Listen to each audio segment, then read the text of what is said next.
안녕하십니까. 경상북도 농업기술원 청도복숭아연구소에서 복숭아 품종 육성을 담당하고 있는 이지윤 연구사입니다. 이 시간에는 청도복숭아에서 육성한 복숭아 품종과 품종 선택 시 주의해야 할 사항에 대해서 말씀드리도록 하겠습니다. 먼저 조생종 황도 품종인 주얼황도와 금황에 대해서 설명드리겠습니다. 두 품종은 과즙이 풍부하고 맛과 향이 좋아 국내 소비자뿐만 아니라 해외 소비자에게도 굉장히 인기가 있을 것으로 예상되는 수출용 유망 품종입니다. 그래서 우리 연구소에서는 올해 홍콩 현지 시장성 평가를 위해서 이 두 품종에 대해서 시범 수출을 실시할 예정입니다. 먼저 복숭아 주얼황도의 육성 내력과 과실 특성에 대해서 간단히 말씀드리겠습니다. 주얼황도는 1100봉의 아조변이로 2018년도에 국립종자원에 품종보호 등록된 황도 품종입니다. 그리고 지금 현재 농가에서 묘목을 구입하실 수 있습니다. 주얼황도의 숫기는 청도 기준 6월 하순에서 7월 상순이고 평균 과중은 220에서 250g 정도입니다. 당도는 평균 12브릭스 이상이고 꽃가루가 많아 수분수 혼식이 필요 없는 품종입니다. 비슷한 시기에 나오는 대표적인 황도 품종으로 미황과 찌오마루가 있는데요. 미황의 경우는 성숙기 이 부위를 복숭아에서 과정부라고 표시하는데요. 이 과정부가 이렇게 쉽게 물러지는 단점이 있습니다. 또한 찌오마루의 경우는 과중이 평균 200g 이하로 굉장히 작은 단점이 있습니다. 그러나 우리 주얼황도의 경우는 성숙기 미황처럼 쉽게 과정부가 물러지지 않고 또한 찌오마루보다 과중이 큰 편입니다. 따라서 주얼황도는 이 두 품종을 대체할 수 있는 조생종 황도 품종으로 굉장히 기대가 되고 있는 품종입니다. 주얼황도의 재배 시 유의점에 대해서도 간략히 말씀드리겠습니다. 주얼황도의 경우 기상 환경에 따라서 열과 발생 우려가 있어 봉지 재배가 권장됩니다. 봉지 재배는 보시는 것처럼 이렇게 이중 봉지나 단일 봉지를 사용할 수 있습니다. 단일 봉지의 경우는 가격이 저렴하고 과실이 비대되면서 봉지의 하단이 저절로 벌어지므로 성숙기 벗겨내거나 하는 번거로움은 없습니다.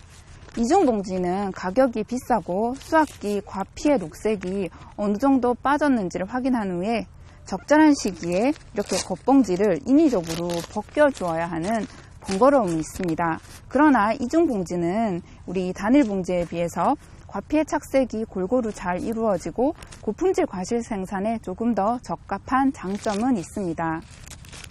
만약 이렇게 봉지 재배가 아닌 무대 재배를 하시길 원한다면 직사광선이 과실에 바로 이렇게 닿지 않도록 착각 위치를 조절해 주시고 과비대기에 적절한 수분 관리를 통해 급격한 양수분 이동이 발생하지 않도록 주의를 기울여 주시기 바랍니다.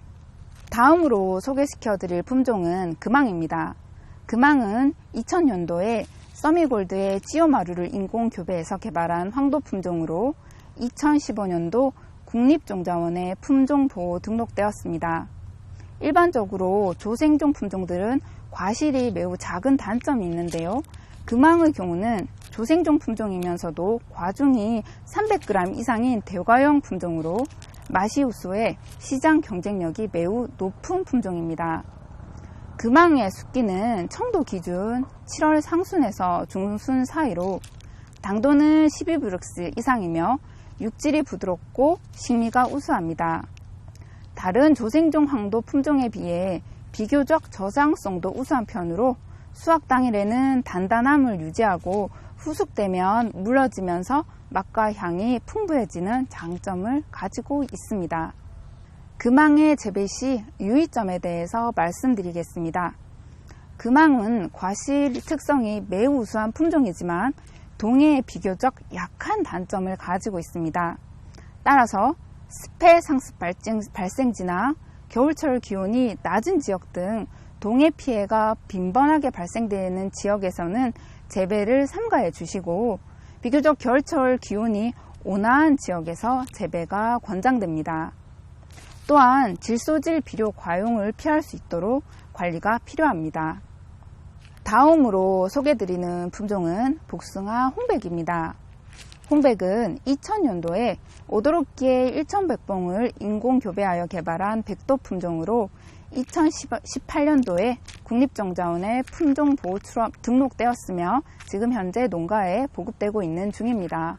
홍백의 장점 중 하나는 과실의 색택이 우수해 무대 재배가 가능하다는 것입니다.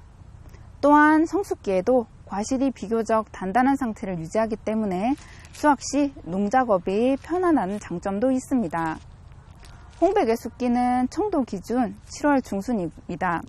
과중은 평균 300g 이상의 대가형이며 평균 당도는 12.7브릭스 이상입니다. 홍백의 경우 강우시 당도 하락 증상이 다른 품종에 비해서 적다는 장점이 있습니다. 홍백의 재배 및 수확 후 관리 시 유의점에 대해서도 간략히 말씀드리겠습니다. 최근 봄철 기상이변에 의해 복숭아 개화 시 저온 현상에 의한 착과량 감소가 발생하고 있습니다. 따라서 안정적인 착과량 확보를 위해서는 정례나 적화 작업은 최소화해 주시고 적과 작업 위주로 실시하여 주시기 바랍니다. 앞서 말씀드렸듯이 홍백은 성숙기 나무에 착과된 상태에서는 비교적 단단함을 유지하기 때문에 수확 시 작업이 용이하다는 장점을 가지고 있습니다. 그러나 유명, 대명, 대월과 같이 수확 후에도 육질이 단단함을 유지하는 불용질 형태의 복숭아는 아니기 때문에 포장 시 10kg 이상의 대포장보다는 4kg 이하의 소포장을 권장해 드립니다. 다음은 마지막으로 소개해 드릴 품종은 청도복숭아연구소에서 가장 최근에 개발한 금빛대명에 대해서 설명드리겠습니다. 금빛대명은 대명의 아조변이로 2021년도 국립종자원에 품종보호 등록된 중생종 황도 품종으로 올해부터 농가에 보급되고 있습니다. 금빛대명의 재배 시 유의점에 대해서도 간략히 말씀드리겠습니다. 금빛대명은 꽃가루가 없는 품종이기 때문에 수분수 혼식 또는 인공수분이 필요합니다. 또한 안정적인 결실 확보를 위해 과도한 정례나 적화 작업은 피해 주시고 적과 위주의 작업을 통해 착과량을 조절해 신경 써 주시기 바랍니다. 지금까지 말씀드렸던 주월항도, 금왕, 홍백, 금빛대명은 모두 당도가 높고 비교적 보구력이 우수한 품종입니다. 그러나 과실을 키우기 위해 질소 함량이 높은 퇴비나 비료를 지나치게 많이 주거나 또는 부적절한 시기에 주게 되면 과실이 쉽게 물러지고 단맛이 떨어지게 되는 현상이 나타납니다. 마지막으로 복숭아 품종 선택 시 주의해야 할 사항에 대해서 말씀드리도록 하겠습니다. 첫째, 재배할 지역의 기상 조건에 맞는 품종 선택이 필요합니다. 복숭아는 동해에 약한 과수작물로 최근 잦은 이상 기상으로 인해 동해를 받을 우려가 증가하고 있기 때문에 동해 상습 지역에서는 품종 선택 시 유의해야 합니다. 두 번째, 우리나라의 경우 복숭아 출하량이 8월에 집중되어 있기 때문에 이 시기 생산되는 중생종인 복숭아는 가격 경쟁력이 매우 떨어질 수 있습니다. 따라서 품종 선택 시 조생종이나 만생종 재배를 고려해 볼 필요가 있습니다. 마지막으로 품종 선택 시 유의할 점은 여러 품종을 재배 시 가급적 수기가 겹치지 않게 품종을 선택하고 한 품종당 최대 30주를 넘지 않도록 하는 것이 중요합니다. 복숭아는 다른 과일에 비해 쉽게 물러지는 특성이 있어 하루에 수확할 수 있는 양에 한계가 있고 날씨에 따라 과실 품질이 많은 영향을 받는 특징이 있기 때문입니다. 이상으로 청도복숭아연구소에서 육성한 신품종의 주요 특성과 복숭아 품종 선택 시 유의할 사항에 대해서 살펴보았습니다. 이 밖에도 복숭아 품종에 관한 문의사항이 있으시면 경상북도 농업기술원 청도복숭아연구소로 문의하여 주시기 바랍니다. 감사합니다.